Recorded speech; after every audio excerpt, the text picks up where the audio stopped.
আসসালামু আলাইকুম। সম্মানিত উপস্থিতি, হোমিওপ্যাথি স্টাডি এন্ড রিসার্চ ফাউন্ডেশনের আজ 579তম ক্লাস।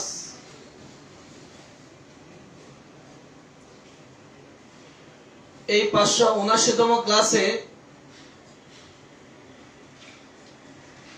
আমরা ওষুধ বাছাইয়ের কিছু নিয়ম শিখব।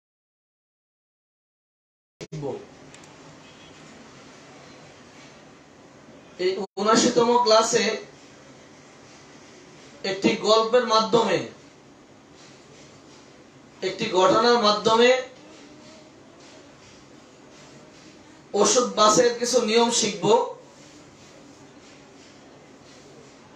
আমরা রেপার্টরিতে যখন কোনো রুব্রিক পাই বা কোনো রুব্রিক দেখতে পাই, আলহামদুলিল্লাহ ভালো আছি ডাক্তার আমিনুল ইসলাম। আমরা যখন রেপার্টরিতে কোনো রুব্রিকের আলোকে 2টা কিংবা 4টা ওষুধ দেখতে পাই, এই 2টা কিংবা 4টা ওষুধ থেকে আমরা যে কোনো একটি ওষুধ ব্যবহার করে ফেলবো কিনা, বা যারাই 2টি বা 4টি ওষুধ দেখলে সেখান থেকে ফার্স্ট গ্রেড, সেকেন্ড গ্রেড থাকলে ফার্স্ট গ্রেড, অথবা ফার্স্ট গ্রেড না থাকলে সেকেন্ড গ্রেড, যে কোনো একটি ওষুধ ব্যবহার করে ফেলি। 2টা বা 3টা থেকে নিজের ইচ্ছা মতো একটা ব্যবহার করে ফেলি, এই ভেবে যেহেতু এই রুব্রিকের আলোকে ওষুধটি আছে, তাহলে একটা দিয়ে দিলেই তো হলো। আলহামদুলিল্লাহ ভালো আছি। সকালে জবাব ব্যবসাতে ভালো আছি। ওয়ালাইকুম সালাম ওয়া রাহমাতুল্লাহি ওয়া বারাকাতুহু। সম্মানিত উপস্থিতি, কোন রুব্রিক দেখার পরে সেই রুব্রিকের আলোকে একাধিক ওষুধ দেখতে পাওয়া যায়, 2টা 3টা 4টা। এখন আপনি এই 2টা 3টা 4টা থেকে আপনার ইচ্ছা মতো যে কোনো একটি রোগীর জন্য ব্যবহার করে ফেললেন, কিংবা 2টি ব্যবহার করে ফেললেন। এই যে ওষুধটি ব্যবহার করে ফেললেন, একটি ওষুধ ব্যবহার করে ফেলছেন রোগীর জন্য, এটা কতটুকু ঠিক আমরা একটি ঘটনার মাধ্যমে এটা জানতে চাই, এর জবাব চাই ঘটনার মাধ্যমে। আপনাদেরকে একটি ঘটনা শোনাবো। ঘটনাটি একাধিকবার 2বার শোনাবো আপনাদেরকে। 17/2/2021 যখন আমার সপরিবারে আমরা রাঙ্গামাটি গিয়েছিলাম, সেই সময় আমি 3-4টি লেখা দিয়েছি। তার মধ্যে একটি লেখা, এ কেমন প্রশ্ন, ব্যক্তি কি আপনার? এই প্রশ্নটি ছিল বিজিবি অফিসারের। বিজিবি অফিসারের এই প্রশ্নটি ছিল, এই ব্যক্তি কি আপনার? ঠিক আঙ্গুলটা দিয়ে দেখে, এই ব্যক্তি কি আপনার? ওনার এই প্রশ্নটি উনি তাৎক্ষণিক যে কয়টি প্রশ্ন করেছিলেন, আর আমরা ওনাদেরকে যে জবাব দিয়েছিলাম, সেই গল্পটি আপনাদেরকে এখন শোনানো হবে। আপনাদেরকে সেই গল্পটি শোনানোর জন্য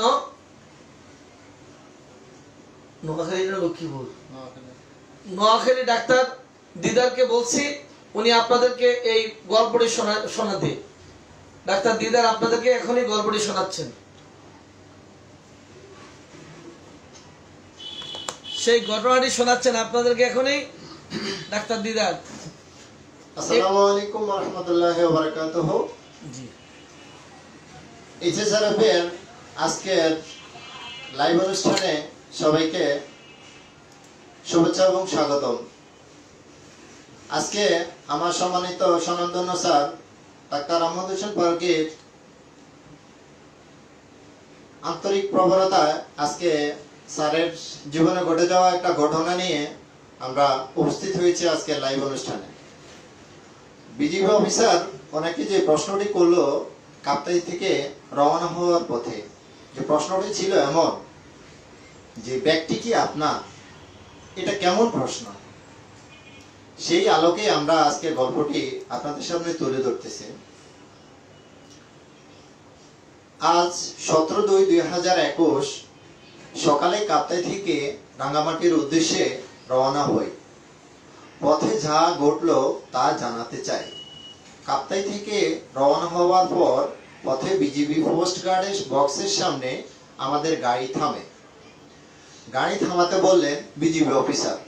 আমরাও গাড়ি থামালাম। এবার যা ঘটলো সেটাই জানাবার জন্য বিস্তারিত প্রয়াস। প্রথম ধাপে 1, বিজিবি অফিসার আমাদের গাড়ির সামনে এসে প্রথম প্রশ্ন করলেন, আমাদের পিছনের সারিতে আমার জামাতাকে উদ্দেশ্য করে বললেন, পিছনের ব্যাগটি কি আপনার? 2, অফিসার একই প্রশ্ন জামাতাকে পুনরায় করলেন। 3, পাশ থেকে আমার মেয়ে তানিয়া বললেন, আমাদের। 4, অফিসার বললেন, তাহলে কি তিনজনের ব্যাগ এক? 5, আমি আবার পথে ভ্রমণকালে নার্ভাস হয়ে যাই, কিন্তু মেয়ে আর জামাই তো ভয় কম পায়, কারণ ওরা দুজনেই অ্যাডভোকেট। আমি তো ভাই ডাক্তার, মনটা একটু নরম, তাই সহজে ভয় পাই। তানিয়া বললেন, কেন, তাতে কোনো সমস্যা আছে কি? 6, অফিসার আমাকে লক্ষ্য করে বললেন, আপনি কি করেন? প্রশ্নের জবাবে আমি বললাম, আমি একজন ডাক্তার। অফিসার এবার বললেন, আপনারা যেতে পারেন। এবার দ্বিতীয় ধাপের পালা। 1, আমাদের ড্রাইভার ছিল রাঙ্গামাটির স্থানীয়। এবার ড্রাইভারকে বললাম, অফিসার এভাবে প্রশ্ন করলো কেন? 2, ড্রাইভার বললেন, তাদের গাড়িতে একই সাথে বিভিন্ন এলাকার লোক ওঠেন, কেউ কাউকে চেনেন না, তাদের ব্যাগও থাকে আলাদা। 3, আমি ড্রাইভারকে বললাম, তাতে কি, সেজন্য এমন প্রশ্ন করবেন? 4, ড্রাইভার বললেন, আমাদের এলাকায় কেউ যেন অবৈধ জিনিস নিয়ে চলাফেরা করতে না পারে, তার জন্য এত সাবধানতা। 5, আমি তা তো বুঝলাম। অফিসার আলাদাভাবে কেন জানতে চাইল ব্যাগটি কার, অথবা কার ব্যাগ কোনটি? 6, ড্রাইভার বললেন, ব্যাগে যদি অবৈধ কিছু থাকে, যাতে করে একজনের বিপদ অন্যজনের মাথায় যেন না পড়ে। 7, ড্রাইভারকে বললাম, এটাও বুঝলাম না। 8, ড্রাইভার বললেন, 5 জনের ব্যাগ আলাদা আলাদা, যার ব্যাগে থাকবে অবৈধ মাল সে বিপদে পড়বে। আমি ড্রাইভারকে বললাম, সেই জন্য এভাবেই কার ব্যাগ কোনটি তা নির্ণয় করতে হয়। 10, ড্রাইভারকে বললাম, কথা ঠিক আছে, গাড়িতে কোনো অবৈধ মাল পেলে প্রমাণ ছাড়া যে কাউকে দোষারোপ করা যাবে না। ধাপ 3, বিজিবি অফিসার আর ড্রাইভারের আলোচনায় যা বুঝলাম তা হলো, রেপার্টরির মাধ্যমে ওষুধ নির্বাচনে এই প্রশ্নটি অনেক বড় কাজে লাগবে। 1, রোগীর বুকে দরপড়ানি যে কোনো মিউজিকের শব্দে। 1, রোগীর বুকে দরপড়ানি যে কোনো মিউজিকের শব্দে। তাতে ওষুধ রয়েছে 4টি, যথা অ্যামব্রাগেসিয়া, কার্বোভেজিটাবলিস, স্ট্রাবিসাগ্রিয়া এবং সালফার। 2, বিজিবি অফিসারের প্রশ্নে মনে করিয়ে দিচ্ছে, এই লক্ষণে যে 4টি ওষুধ আছে তা থেকে রোগীকে কোন ওষুধ দিলে হবে না, যে কোনো দ্বিতীয় প্রশ্নটা ছিল, বিজিবি অফিসারের প্রশ্নে মনে করিয়ে দিচ্ছে, এই লক্ষণে যে 4টি ওষুধ আছে তা থেকে রোগীকে যে কোনো একটি ওষুধ দিলে হবে না। 3, অফিসারের কথায় আরো স্মরণ করিয়ে দিচ্ছে, এই 4টি ঔষধ প্রত্যেকটির বৈশিষ্ট্য আলাদা, একটির সঙ্গে অন্যটির কোনো সম্পর্ক নেই, যদিও একই সাব রুব্রিকের ঔষধ। একই গাড়িতে অনেকে কয়েকজন চড়লেও প্রত্যেকের কর্মের ফল আলাদা, কেউ কারো অপরাধের ভার নেবেন না। তাই একই সাব রুব্রিকের ওষুধগুলির প্রত্যেকটি আলাদা আলাদা বৈশিষ্ট্য রয়েছে। এটা মূল কথা হচ্ছে রোগীলিপি করে ঔষধ বাছাইয়ের সময় সাব রুব্রিক ব্যবহারে সাবধানতা অবলম্বন করতে হবে। তা না হলে শিক্ষণীয় বিষয় এটা যে একজনের ব্যাগ যদি অবৈধ মাল পাওয়া যায় তাহলে সেটার জন্য দোষী আরেকজন হবে কেন? ধন্যবাদ ডাক্তার দিদার।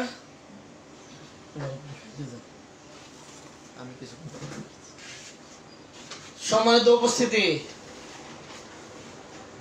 এতক্ষণ যে গল্প আপনাদেরকে শোনানো হলো, ঘটনা, এটার সার কথাটা কি বুঝতে পারলেন একটু লিখে জানান।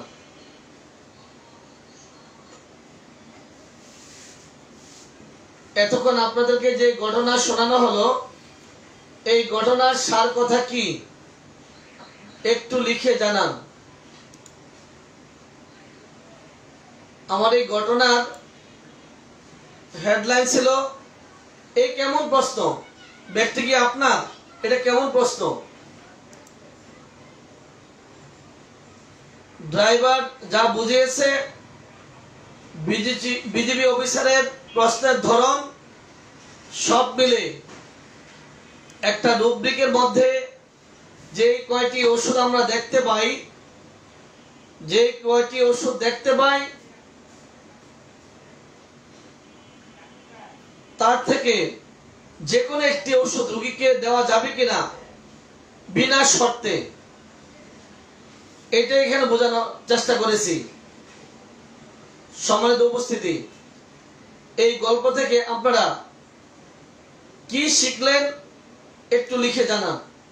এই গল্প থেকে কি শিখলেন একটু দ্রুত লিখে জানান।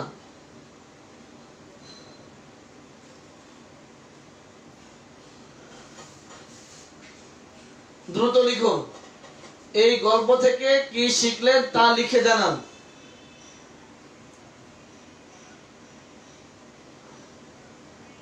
লিখুন, সবাই লিখুন, এই গল্প থেকে কি শিখলেন।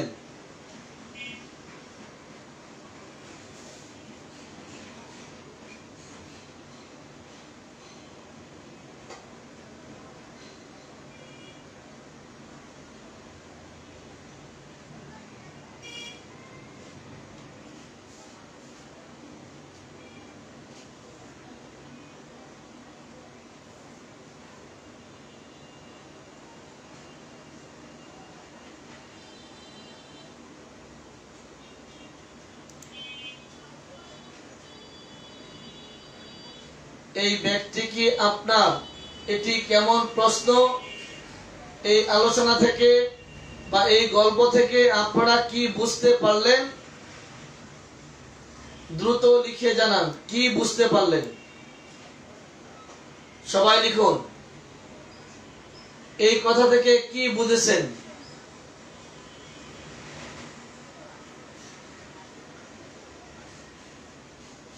এই কথা থেকে কি বুঝেছেন লিখুন।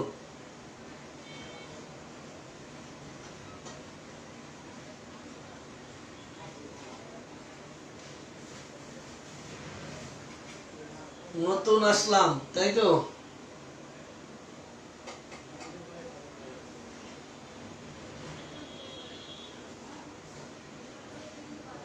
ড্রাইভার বোঝাতে চেয়েছেন একই গাড়িতে অনেক যাত্রী চলাচল করে।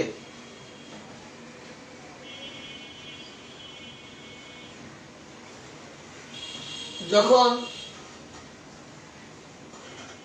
আইন প্রয়োগকারী কর্মকর্তারা যখন প্রশ্ন করতে থাকেন তখন ওনারা চেষ্টা করেন অপরাধী যে তাকেই শনাক্ত করতে। একই গাড়িতে অনেক যাত্রী চলাচল করে যাতে করে অবৈধ মাল যারা বহন করে তাদের এই অবৈধ মালের একজনের পরিবর্তে যেন আরেকজন সাজা ভোগ না করে তার জন্যই তারা প্রশ্ন করে এই ব্যক্তি কি আপনার, এই ব্যক্তিকে আপনার আঙ্গুল দিয়ে দেখে দিয়ে বলে এই ব্যক্তি কার, এই ব্যক্তি আপনার কিনা, এই ব্যক্তি আপনার কিনা, এক এক করে প্রশ্ন করতে থাকে।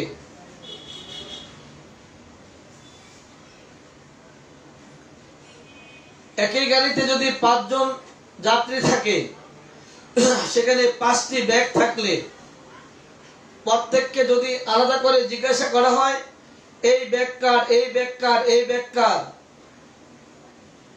যে অপরাধী যেই ব্যাগের মধ্যে অবৈধ মালামাল থাকে সেই ব্যাগের মালিক তাৎক্ষণিক খুঁজে পাওয়া যাবে না, স্বীকার করবে না। তখন তাদের সন্দেহ হবে যেহেতু এই গাড়িতে ব্যাগ একটি বেশি কিন্তু মালিক পাওয়া যাচ্ছে না, এটা তল্লাশি করে দেখো কি রয়েছে। অথবা প্রত্যেকটা যদি মালিকানা থাকে, মালিকানা থাকার পরে পরবর্তীতে যখন তল্লাশি হয় আর যেটির মধ্যে অবৈধ মালামাল পাওয়া যাবে, যে যেটা দায়িত্ব নিয়েছে সেটা দায়িত্ব তার মাথায় বর্তাবে। এই জন্য হাতে আঙ্গুল দিয়ে দেখে দেওয়া হয় এটির মালিক কি আপনি, এটির মালিক কি আপনি, এভাবে দেখে দেওয়া হয় যাতে করে একটির এক ব্যাগের দায়িত্ব আরেকজনের মাথায় যেন না বর্তায়। এই কারণে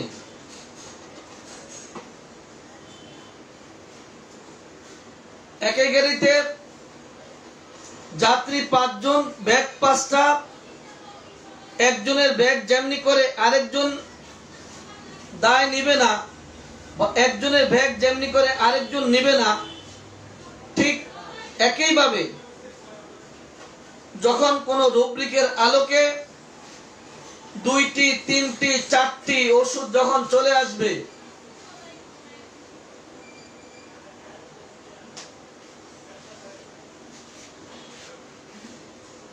যখন কোন রুব্রিকের আলোকে 2টি, 3টে, 4টে ওষুধ চলে আসবে বা দেখা যাবে, তখন রোগীর সম্পূর্ণ হিস্ট্রি ব্যতীত সেই 3টা বা 4টা থেকে যে কোনো একটি ওষুধ রোগীকে দিয়ে দেওয়া যাবে না। কারণ প্রত্যেকটি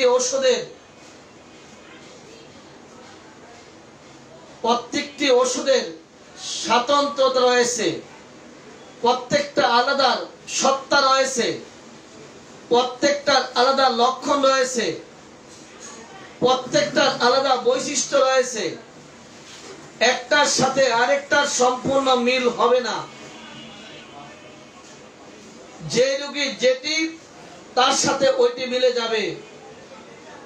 আপনি যে রোগীর ওষুধ খাচ্ছেন, রোগীর যে ডাটা নিয়েছেন, সেই ডাটা এই 4টি যেটির সাথে মিলবে সেই রোগীর ওষুধ ওইটি হবে, অন্যটি নয়। যেমনি করে একজনের ব্যাগের দায়িত্ব আরেকজন নিতে পারে না, ঠিক একইভাবে প্রত্যেকটি ওষুধের আলাদা আলাদা বৈশিষ্ট্য। আপনার রোগীর সাথে যেটি মিলবে আপনার রোগীকে সেটি দিতে হবে। সম্মানিত উপস্থিতি, এখন থেকে কোন রোগীর লক্ষণের আলোকে কোন সাবগ্রুপের ভিত্তিতে 2টি, 3টে, 4টি ওষুধ যখন চলে আসবে, সেই ক্ষেত্রে আমরা কি সিদ্ধান্ত নেব, এই গল্প আপনাদেরকে বুঝিয়ে দিচ্ছে। আমি আবারও বলছি, এই গল্প থেকে আপনারা কি সিদ্ধান্ত নিচ্ছেন একটু লিখে জানান। এই গল্প থেকে কি সিদ্ধান্ত নিচ্ছেন এবার লিখে জানান। এই বিজিবি সদস্যের প্রশ্ন, এই ব্যক্তি কি আপনার? এই কথার আলোকে আমরা যা বুঝেছি রেফারেন্স পড়তে এসে, এখন আপনারা কি সিদ্ধান্ত নেবেন সেটা আপনাদের ব্যাপার। এখনই লিখে জানান আপনাদের সিদ্ধান্ত কি। কোন লক্ষণের আলোকে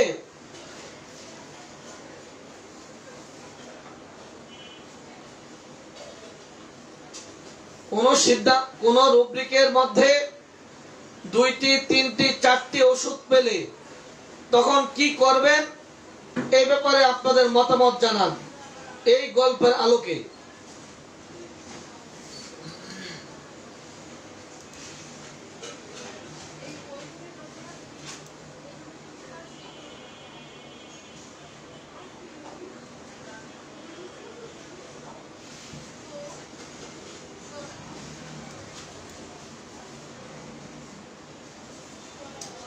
লিখেন, তাড়াতাড়ি লিখেন,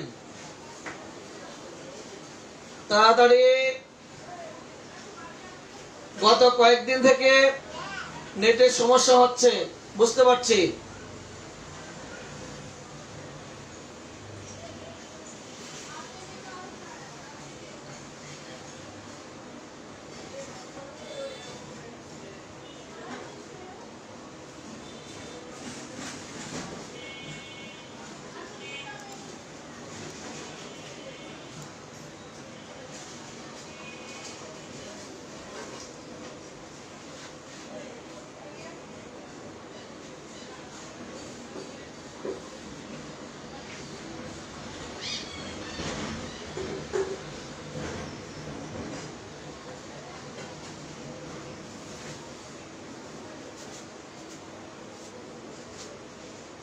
সম্মানিত উপস্থিতি, তাহলে আজকের এই গল্প থেকে আমরা এটাই নিচ্ছি, এখন থেকে কোন রুব্রিকে যদি 2, 3, 4টি ওষুধ যখন আমরা পাবো, সেই 2, 3, 4টি ওষুধ থেকে রোগীর সাথে যেটির বেশি সাদৃশ্য দেখতে পাবো সেই ওষুধটি আমরা রোগীকে দিয়ে দেব।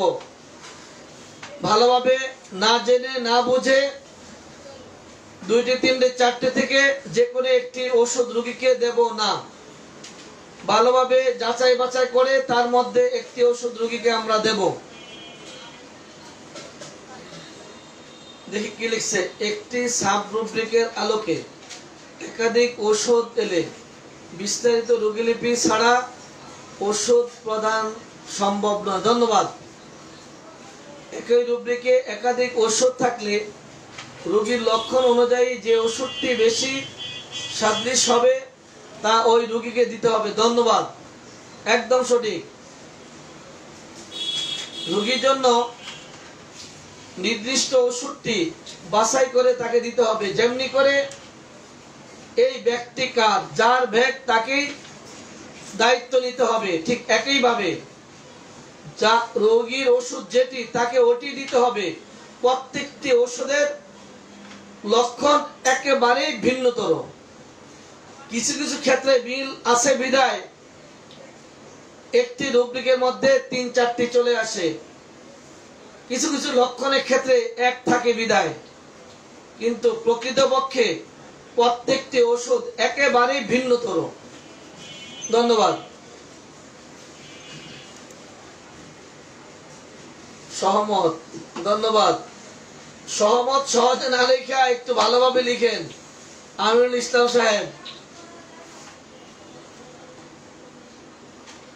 একটু ভালোভাবে বুঝিয়ে লেখেন। আপনি মাস্টার মানুষ, ডাক্তার সাহেব ভালোভাবে লিখতে পারেন।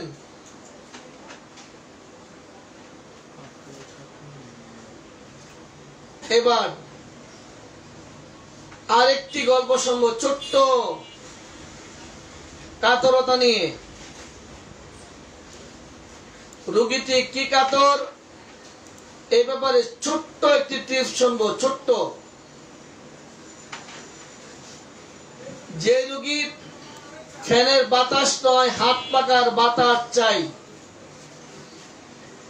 ফ্যানের বাতাস নয় হাত পাকার বাতাস চাই, এই কথা থেকে আপনারা কি বুঝলেন?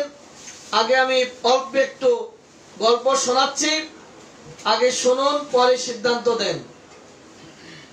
অল্প একটু গল্প, অল্প।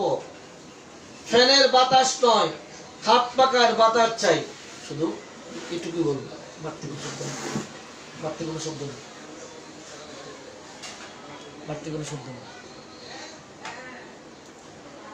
সম্মানিত উপস্থিতি, ফ্যানের বাতাস নয় হাত পাকার বাতাস চাই, এটা দিয়ে কি বুঝলেন আপনারা আগে শুনুন, দুইবার শোনাবো আপনাদেরকে, কি বুঝলেন পরে আপনারা মতামত লিখবেন। শুধু ওটুকুই, একদম আসসালামু আলাইকুম। একদম সহজ। আবার লাইভে আমি ডাক্তার মোহাম্মদ ইকরাম স্যার। গল্পটি হচ্ছে যে ফ্যানের বাতাস নয়, হাত পাখার বাতাস চাই। গল্পের মূলভাব হচ্ছে, রোগীর তথ্য নেওয়ার সময় রোগীর সাথে লোকজন অনেক সময় বলেন রোগী ফ্যানের বাতাস সহ্য করতে পারে না, হাত পাখার বাতাস চায়। এই কথায় আপনি ডাক্তার হিসাবে কি বুঝলেন? আবার রোগীর তথ্য নেওয়ার সময় রোগীর সাথে লোকজন অনেক সময় বলেন রোগী ফ্যানের বাতাস সহ্য করতে পারে না, হাত পাখার বাতাস চায়। এই কথায় আপনি ডাক্তার হিসেবে কি বুঝলেন?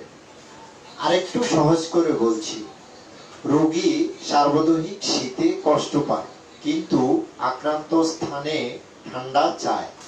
এমন নয় তো ফ্যানের বাতাস সমগ্র শরীরে লাগলে তাতে তার কষ্ট হয়, আর পাখার বাতাস শুধুমাত্র আক্রান্ত স্থানে লাগে, তাতে রোগী আরাম বোধ করে। রোগীটি শীতকাতর নয় তো। আমি আবার বলছি, রোগীর ফ্যানের বাতাস নয়, হাত পাখার বাতাস চাই। এটা দ্বারা কি বোঝানো হয়েছে? রোগীর তথ্য নেওয়ার সময় রোগীর সাথে লোকজন অনেক সময় বলে রোগী ফ্যানের বাতাস সহ্য করতে পারে না, হাত পাখার বাতাস চায়। এই কথায় আপনি ডাক্তার হিসাবে কি বুঝলেন? রোগীর তথ্য নেওয়ার সময় রোগীর সাথে লোকজন অনেক সময় বলে রোগী ফ্যানের বাতাস সহ্য করতে পারে না, হাত পাখার বাতাস চায়। এই কথায় আপনি ডাক্তার হিসাবে কি বুঝলেন? আরো একটু সহজ করে বলছি, রোগী সার্বদৈহিক শীতে কষ্ট পায় কিন্তু আক্রান্ত স্থানে ঠান্ডা চায়। এমন নয় তো ফ্যানের বাতাস সমগ্র শরীরে লাগলে তাতে তার কষ্ট হয়, আর পাখার বাতাস শুধুমাত্র আক্রান্ত স্থানে লাগে, তাতে রোগী আরাম বোধ করে। রোগীটি শীতকাতর নয় তো। ধন্যবাদ। সম্মানিত উপস্থিতি, এই যে দুইটি প্যারা আপনাদেরকে শোনানো হলো, দুইটি প্যারা, এর মাধ্যমে আপনারা কি বুঝতে পারলেন? ফ্যানের বাতাস নয়, হাত পাখার বাতাস চাই। যদি রোগী বলে ফ্যানের বাতাস নয়, হাত পাখার বাতাস চাই, এই কথায় কি বুঝতে পারলেন? রোগী সার্বদৈহিক ভাবে ফ্যানের বাতাস সহ্য করতে পারছে না, কিন্তু হাত পাখার বাতাস তার আক্রান্ত স্থানে চাচ্ছে। এমন যদি হয় তাহলে আমরা রোগীকে কোনো কাতর বলতে পারে কিনা একটু লিখে জানান। আমি কিন্তু বলি না রোগীর চেহারায় বাতাস চায়। কার্বোভেজ যে ভাই লিখছেন ধন্যবাদ। তবে কার্বোভেজ চেহারায় হাত পাখার বাতাস চায়। আমি বলছি রোগীর আক্রান্ত স্থানে হাত পাখার বাতাস চায়, আক্রান্ত স্থানে। আমি কিন্তু বলি নাই যে চেহারায় হাত পাখার বাতাস চায়। আমি বলছি যে রোগীর হাত পাখার বাতাস চায় আক্রান্ত স্থানে। এ দ্বারা আমরা কি বুঝতে পারি? রোগীর চেহারায় নয়, আক্রান্ত স্থানে হাত পাখার বাতাস চায়। এই কথা দিয়ে আমরা কি বুঝতে পারি? লিখেন, হাত পাখার বাতাস চায়, এটা দিয়ে আমরা কি বুঝতে পারি? সম্মানিত উপস্থিতি, রোগীদের প্রত্যেকটি কথা রোগীরা যেভাবে বলবে, রোগীদের প্রত্যেকটি কথা তারা যা বুঝাইতে চাচ্ছে আমাদেরকে ঠিক তাদের ওই ভাবটাই নিতে হবে। কারণ আমি প্রায় বলি আগে ভাবটা পরে লাভটা, আগে ভাবটা পরে লাভটা। রোগীর সাথে যারা থাকে তারা বলে রোগী ফ্যানের বাতাস নয়, হাত পাকার বাতাস চাই। এই যে হাত পাকার বাতাস আক্রান্ত স্থানে চাচ্ছে, তার মানে রোগী ঠান্ডা সহ্য করতে পারছে না, কিন্তু আক্রান্ত জায়গায় ঠান্ডা চাচ্ছে। এই কথা দিয়ে রোগী যা বুঝাইতে চাচ্ছে, রোগীটি শীতে কাতর কিন্তু আক্রান্ত স্থানে সে গরমে আরাম বোধ করে, এটাই রোগী বুঝাইতে চাচ্ছে। অর্থাৎ রোগীরা যা বুঝাইতে চায় আমাদেরকে ঠিক রোগীর মনের ভাবটাই নিতে হবে, এই কথাই বোঝাতে চেয়েছি। সম্মানিত উপস্থিতি, আর সময় দেওয়া যাচ্ছে না। আমার 7 দিনের কর্মশালার ডাক্তাররা বসে আছে, তাদেরকে আবার সময় দিতে হবে, ওদিকে রোগীও দেখতে হবে। আজকের মতো এখানে বিদায় নিচ্ছি। ইনশাআল্লাহ বেঁচে থাকলে আবার আগামী দিন রাত 9:30টায় চলে আসবো। সেই পর্যন্ত সবাই ভালো থাকেন। আসসালামু আলাইকুম ওয়া রাহমাতুল্লাহি ওয়া বারাকাতুহু।